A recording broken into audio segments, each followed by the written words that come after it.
Good morning, everyone. Jim Laird joining you live from Grand Pacifica, Nicaragua. I hope you're doing well today. It's a beautiful day here again. I hate to make you guys feel bad they're in the northern latitude, but man, the weather is just absolutely incredible here. So I love it. It sounds like Jurassic Park. One of my colleagues said we were on a call yesterday, and with all the birds and stuff that's going on in the background, she's like, "It sounds like you live in Jurassic Park," which is pretty cool. It actually kind of is, because there's like iguanas running around here all the way, and there's the little lizards eating all the bugs, and so it's good stuff. So the sun and skin cancer. First of all, I'm going to say that I am not a medical doctor. I am not a scientist. I am just a meathead that has overcome a number of health challenges by thinking outside the box and talking to different people that think outside the box. And I've got a number of posts by Dr. Jack Kruse, who's a very outspoken neurosurgeon who actually helped save my life a number of years ago. Those of you who don't know, I'd gotten a pedicure. A young lady had convinced me to get a pedicure. I almost got my right leg amputated. And then I was having reoccurring infections that were coming back constantly year after year after year. And I was running out of options because they were using more and more powerful antibiotics, vancomycin, all the things. And as you use more antibiotics, and their answer was like, scrub my whole body down with this like really weird stuff and then be on an oral antibiotic the rest of my life, which I really didn't want to do. And I ran into Dr. Kruse, and I started interacting with him. He was very outspoken, made a lot of people upset at Paleo Effects when he talked about you'd be stupid if you eat a banana in New York in December. And I was like, this is the kind of guy I need to talk to. And he rubs a lot of people the wrong way. I appreciate that about him. His approach can be a little harsh, but there needs to be some harsh voices, and then there needs to be voices that are a little more empathetic. People need different messages at different times in their life, and I certainly needed Dr. Kruse's slap in the head at that time in my life. I remember talking with him and telling him about my challenges, and he said to me, "So what do you do for a living?" I said, "Well, I'm a strength and conditioning coach. I get up around 5:30. I work from 5:30 in the morning all the way till, 5, 6 at night, 7 at night, some nights." He's like, "When's the last time you seen a sunrise?" I was like, "Oh gosh, probably when I was a teenager, fishing and growing up in Northern Canada, being outside a lot when I was a kid." And he's like, "You do realize the sun runs your entire immune system, right?" And I was like, "No." He's like, "You got to make some major changes." So I fired all my clients in the morning at the gym, didn't start my day till 10, would spend the entire morning outside, would go outside, take my shirt off, even in the wintertime, get sun. I started getting more UV in my life, started building a solar callus, got a tan, got rid of my sunglasses because I used to wear sunglasses. If you look at my old pictures from back in the day, way back, early mid 2000s, I constantly had sunglasses on, and I ditched the sunglasses, and my eyes, it was really difficult at first. My eyes were watering like crazy. My eyes hurt from the sun. And now it's the opposite. Now, if I go into a store, the artificial lights make my eyes hurt, or the phone makes my eyes hurt. I don't ever look at the phone inside. If I do, the screen's on red. So, I try and mitigate that.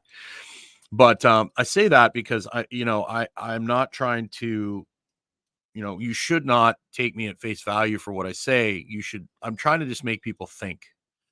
And then you need to come to the conclusions on your own. And we've been fed this narrative that the sun is this horrible thing, right? That causes disease and destruction. And it couldn't be it's not even close to the truth. It's actually the opposite. So Dr. Kruse, I'm going to share my screen here and share screen. There we go. It says it works best on 2 computers, but oh well, we're going to do it. So as you can see, artificial night light sky brightness due to light pollution in North America from 1950 to 2025. I guess that would be 2024 or whatever. But you look at the late 50s, you look at the lights at night, right? And as it changes in the 70s, 97, and you look at 2025. I mean, the East Coast of the US is almost daylight at night. And, he goes into like, okay, a lot of these things have happened, more sugar, glyphosates, all these things. But what's the biggest factor is this light story, right? And so Texas A&M actually has a study that shows breast cancer is related to the internal clock. The Braxit gene 1 and 2, they don't get triggered unless your circadian clock is destroyed. And if your circadian clock is destroyed, that gets triggered. So, there's a lot of interesting information out there, but you don't hear about this stuff. You don't hear like people talk about breast cancer. You don't hear them talking about like, okay, are you getting sunlight? How much artificial light at night are you getting? They don't think about this. Here's another that Dr. Kruse gets into, outdoor light at night and breast cancer incidences in the Nurses and Health study. 22 years of follow-up time varying. Women living in areas with high levels of outdoor lighting, maybe a higher risk of breast cancer. So you think about this, the light at night thing is just, I don't have lights at night. Like I literally, the only artificial light I get is from my phone and my computer. And I literally do not turn the lights on at night. I have a red light that I put on in the background so I can see what's going on. But and there's very, very little light at night here. Like I can see there's lights. They have lights on the sidewalk here, which is kind of cool. Like they have lights on the side of the sidewalk. So you can see the sidewalk, but it is pitch black here, which I love. And I can see all the stars. And in Nicaragua in general, there's no street lights or anything like that. So it's really neat. But if you look at this study here that he shared, anyone that thinks that the sun causes melanoma will not like this paper. And basically, he makes the argument like as people have, if you look at like places like England, where they have very little sun at all, and people are spending even less time. If you look at like the 70s pictures of people in the 70s, they were at the beach, they were getting, they weren't slathering on suntan lotion. And, as people have lived a more indoor life and protected themselves from the sun, the incidence of skin cancer has gone through the ceiling. So it just shows that decreasing UV is the main driver and not necessarily, and vitamin D. So sun exposure is super important in preventing this stuff. And this is really the crazy one. It's crazy because it basically, this study here that he cites, where is it? Right here. Conclusion: sun exposure is associated with increased survival from melanoma, right? And actually, people that have had multiple sunburns in their life actually have a higher survival rate for melanoma. It's very interesting, kind of like fevers in children. Children that have fevers generally tend to be healthier people. So nature's got all this stuff built in. And so I'm not saying, and people will always be like, hey, people that spend a lot of time in the sun look like, leather suitcases. That's an argument I hear all the time. But I would argue they don't spend enough time in the morning and the evening sun. That is the repairing. I spend the majority of my time outside in the mornings and the evenings. I spend probably an hour, 45 minutes to an hour in direct UV. That's a 10 or 11. As soon as I start feeling like it's too much, I go inside. But this fear of the sun is just absolutely unwarranted. So I would look into this yourself, come to your own conclusions. But, it makes sense that people don't even think about what those lights at night or sitting in front of like the TV watching Netflix at 11 o'clock in your underwear is doing to your health. And as we see people's health, and of course, food is a factor, and all these other things are factors as well, lack of activity. But really, the indoor lifestyle, I think, is the number one thing that's really driving a lot of the disease states that we see today, and the massive explosion of autoimmune diseases. I can't remember what percentage of the world is vitamin D deficient. So how do you go from being a zoo human, which I was, to living a more outdoor life? One, you start with morning sun. You start with building your solar callus. And it's just like exercise. A lot of people fail at exercise because they start off too quick and too much, right? So you want to start with 5 to 10 minutes. Well, the first thing you can do is get the lights off at night. Get a red light, get some red bulbs, get some incandescents if you still can.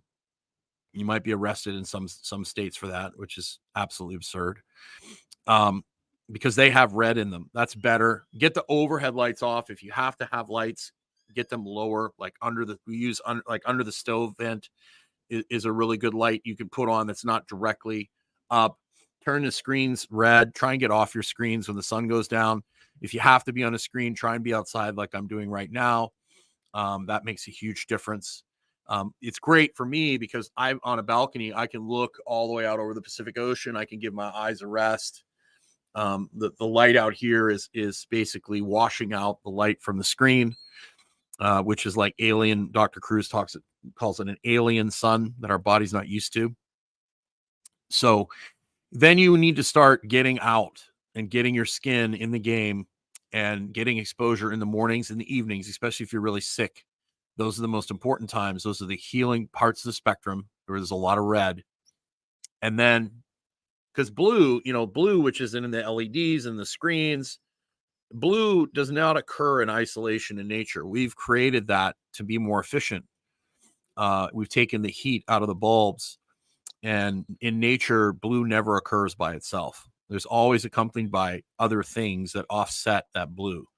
So you want to get out in the morning. You want to get out in the evening. Obviously, you want to eat lots of good foods to nourish your body, plenty of protein, plenty of, depending on where you live and the season and what you're doing, plenty of vegetables and fruits. And you want to get out. The more sun you have, the more fruits and vegetables you should and could eat, right? That's very wise. Yeah, and in nature, that's a good point. Yeah, and you can also use the sauna too. The sauna is something that traditional cultures have used to overcome living in a northern latitude. Cold, the nature is always going to provide what you need. And like with the Inuit, the cold provides the offset of that, and they eat tons of fatty fish from really cold water, which have a lot of vitamin D in them. And they're also grounded constantly, the traditional Inuit, right? So nature provides what we need. That's a very good point. Thank you for that. So you start off in the mornings, and then you go out you get out in the afternoon, and you start with just a little bit, and you'll notice that your skin will actually get better. But if you don't go out in the morning and you don't go out in the evening and you go out only at 2:00 in the afternoon on a Sunday or a Saturday on the weekend, once a week, and you wear sunglasses, the sunglasses tell your brain it's nighttime, and your brain doesn't tell your body to produce all the things it needs to protect its skin. You're going to end up looking like a leather handbag, right? So, you need to build up like you do with exercise. So there's just a few thoughts for you. Like I said, I'm not a medical doctor. I just look at this stuff. I go based on my own experience. And my whole point in bringing topics up like this is to make you think for yourself and make you go out and look into this stuff, because I think should be clearly obvious by now that the medical establishment and the traditional medical field does not have your best interests at heart. Okay. There's lots of research linking, cancer to circadian rhythms. And it's so simple, like get your lights off at night. That doesn't cost anything. And that's part of the problem. People can't make money off that. Right. So you don't hear people beating the drum, like get your lights off at night, get some more sun exposure, get your vitamin D levels up. You don't hear that at all. All you hear about is slather the sunscreen on, get out of the sun. Even though there's tons of data that show the opposite is true. And then we're going to do all these crazy procedures to try and nuke the cancer. And Dr. Stillman's gone into this in depth about that is correct.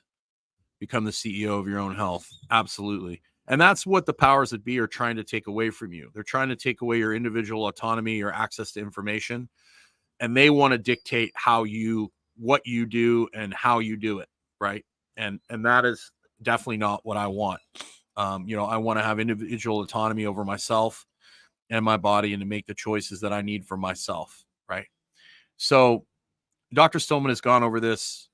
Melanoma is the incidence of melanoma are fairly low in the United States. I believe it's like 10,000 incidences a year, where people die. Actually, very few people die of melanoma compared to particularly people that die of heart attacks, cancers, heart disease, those sort of things. So getting sun is very wise. And melanoma is fairly easy to manage. You can get the pieces cut out and things like that, as opposed to cancer and heart disease and things like that. So the benefits way outweigh any risk that there may be. And a lot of the data is indicated that lack of sunlight is the equivalent of cigarette smoking. So there's a lot of data for you to go through and kind of look at for yourself, and you can start making these decisions for yourself. I've changed my entire life to live a more outdoor life. As I age, I know I need more sun. I know I need more grounding. I know I need less artificial light at night. So I've put myself in an environment where all those things happen. And I'm working on building a community and a gym down here, so I can have that part of it as well. The community aspect of it is super important for your health. It's not good for your health if you're a hermit living on a desert island by yourself. That's not a good strategy either. That can cause problems as well. But I just wanted you to see that information. Dr. Stillman and I are doing a lesson on Thursday at 10 a.m. Eastern. We're going. Last week we did mold, which was we had a ton of people on that one. This one is the big boogeyman in the room, EMF, which a lot of people are either don't care or they're scared to death of. There's no real middle ground on that. So if you go to stillmanwellness.com, you get on our email list. You will get an email Wednesday night that gives you a registration to the webinar. You can find all these webinars, all these lessons in our Wellness Secrets, which is part of the Fundamentals of Wellness with Coaching. You can sign up for that at stillmanwellness.com. We've got a few spots left before we're going to shut it down. We're only going to roll it out a couple times a year because we want to keep the quality really high. So if you're interested in getting into that, you're more than welcome to. I have a group coaching call tonight at 5 p.m. Eastern, or 6 p.m. Eastern. It's 5 p.m. my time. So there's some information for you. You can go over to Dr. Kruse's Instagram. I provided all the links in the bottom. You can look at these PubMed studies yourself, come to your own conclusion. But really, it comes down to getting outside more, eating high quality protein, drinking high quality water, getting the lights off at night, and having good community. If you do those 5 things, you're going to be way ahead of everyone else, and you're going to start seeing yourself make huge improvements in your overall. Absolutely. Yeah. The sun helps mitigate EMF. It detoxifies. Melanin is so powerful in our health. Dr. Kruse talks about that a lot. Regulating your dopamine. That's why so many people crave the screens, and they crave nicotine, and they crave all these stimulants, because they aren't getting those beta endorphins from the sun, which is what we're supposed to get that beta endorphin from. So we shall see. So get in on that webinar or that lesson this week, and start looking into this stuff, and just start by going outside a couple times a day for 10 minutes. Go for a little walk, get out in nature, take ownership of yourself. We're being pushed into this world where you're basically going to be living in a little room with virtual reality glasses, and you need to make choices. Like, I don't want to go there. If you want to go there, like, be my guest, like, but that's not the world I want to live in. I guess I'm kind of a hypocrite because I do all my work online, but I do things to mitigate that. But I try to use the technology and not let the technology use me. I do not want to become a complacent, compliant consumer. So have yourself a great day. I agree. No, thank you. Not for me. And there's millions of people out there that think just the way we do. And, you have to vote with your dollars, and you have to be, outspoken in a polite way. Sometimes not so polite. There's coming a time where you're not going to be able to be polite anymore, but that's kind of up to you. But we got people like Dr. Kruse, who's very outspoken, who is willing to stand up there and be bold about this stuff. And then we've got different people that have a different way of delivering the message. And we need people that have the ability to speak to different people I'm not as abrasive as Dr. Kruse is. I'm able to adjust my message to meet people where they're at, and everybody has the right to deliver the message in the way they see fit. And because everybody needs a little bit of a different message. So I try to adapt my message to be not so harsh, but the time is coming where that's not going to be feasible anymore. There's a very clear line being drawn in the sand between people that want freedom and people that don't. People that want an authority running their life, and the people that want to have their own autonomy. And that time is coming quickly. So do your research while you can still find it, because a lot of this information is obviously being pushed down. So there you go. Have yourself a great day. Make sure you get, and you're well. Have a great day.